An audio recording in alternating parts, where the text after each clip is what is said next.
Hi there everyone. So a couple of weeks ago, one of my lovely followers on Tumblr asked me if I could do a shading tutorial.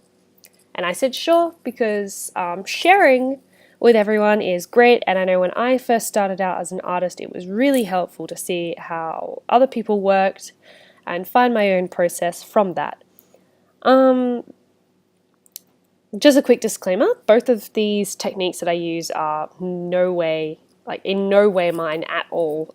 They're just things that I've seen other artists do, the things that I've tweaked and kind of not really made my own because they're that common.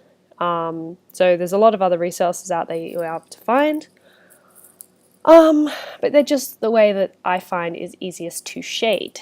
Okay, so the first method I've done is really easy. I've just made a layer above all my color layers. So here's all my color layers down here in this folder.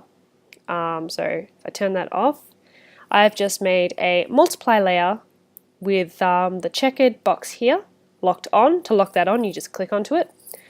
I've left the bat out because the blue doesn't look very good on the brown color. And I've just set the layer to about a 76% opacity, but you can change that either way. I'll leave it on 100 right now, just so you can see the shading really hard. But yes, anyway, so my first technique, I'll be grabbing the eraser, setting it to about maybe a 30 or 40, anywhere between there, just for this first step. And the brushes I usually use for shading are these three here, because I really like those. I think the textures are really nice.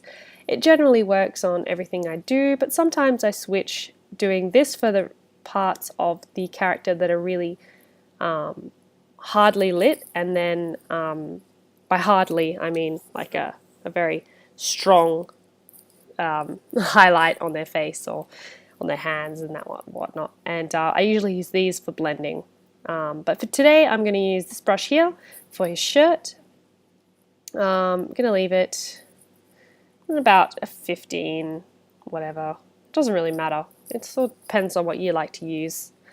To start off with, I'm just going to shade the parts of the skin, the shirt here, which will be hit by the light the hardest. So if my light's coming from this direction, then this part here will be the part of the shirt that is hit first and therefore the lightest part.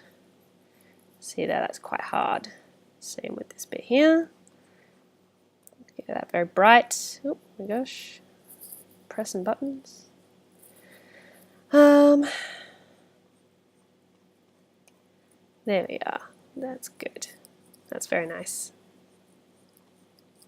And then I will switch to a lower opacity and possibly even a bigger brush. Put it in about 10. It could be lower if you want a more gradual kind of lighting to it. And I'll just slowly blend that.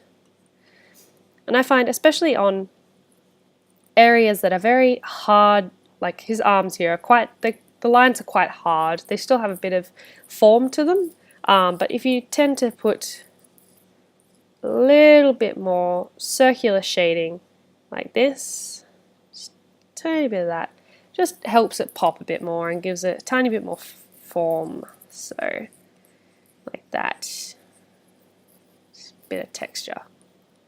And for, say, creases in clothing and whatnot, the darkest parts of the clothing are going to be where these lines here hit. So generally I shade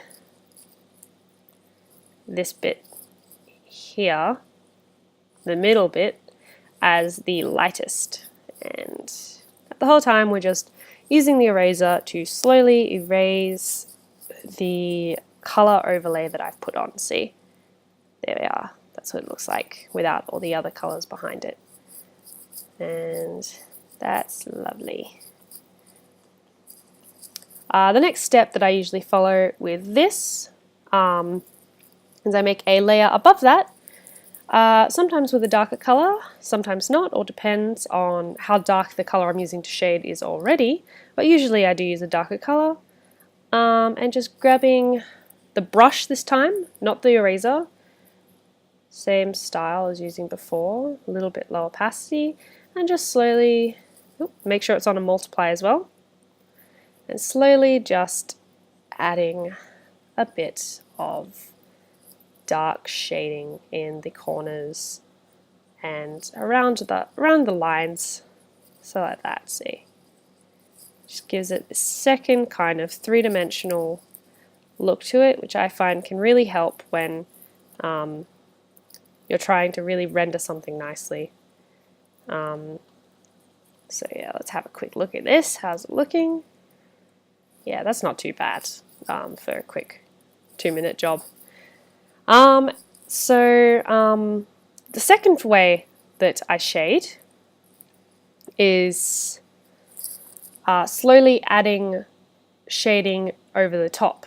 So with this, I use a brush, and I would probably start down in the corners and the bits where the lighting would be the darkest. So this would be here, along there, definitely in this little crack here, along there, pretty much wherever the light source is not going to hit. So if the light source is coming down here, it's going to hit his tummy, it's going to hit his arms, it's probably going to hit this part of the shirt here, but it's going to be darkest under this part here. So I would put this on a multiply layer, and then just slowly start in these corners here, really dark, like that. Lovely, lovely, lovely, lovely. And just slowly put it on a lower opacity so you just get that nice, easy gradualness to it. You don't have to keep pressing edit, undo if you make a mistake. You just, low opacity is really fun and really easy to work with because you can really just work slowly. I find that helps. But again, it's your process, and you don't always have to stick with whatever another artist has said works for them, because it might not necessarily work for you. Like that. So getting in all the really dark areas, not really paying much attention to how I was doing before with all the very gradual shading away from the light source.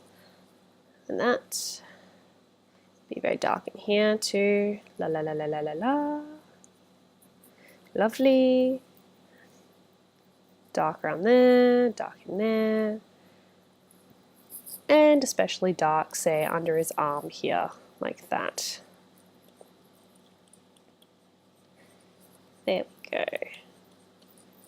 So yeah, that's generally how the two methods I use for shading, and they both look nice. That looks nice, and so does that. So whichever one works for you. It's all about testing and playing around with things. If anyone has any questions about what brushes I'm using, programs, tablet, whatever, I will be posting a whole bunch of technical specifications in the little information box underneath my video. But if you have any really specific questions, you can just send them directly to me and I will respond. Anyway, guys, I hope you all have a lovely day. See you later.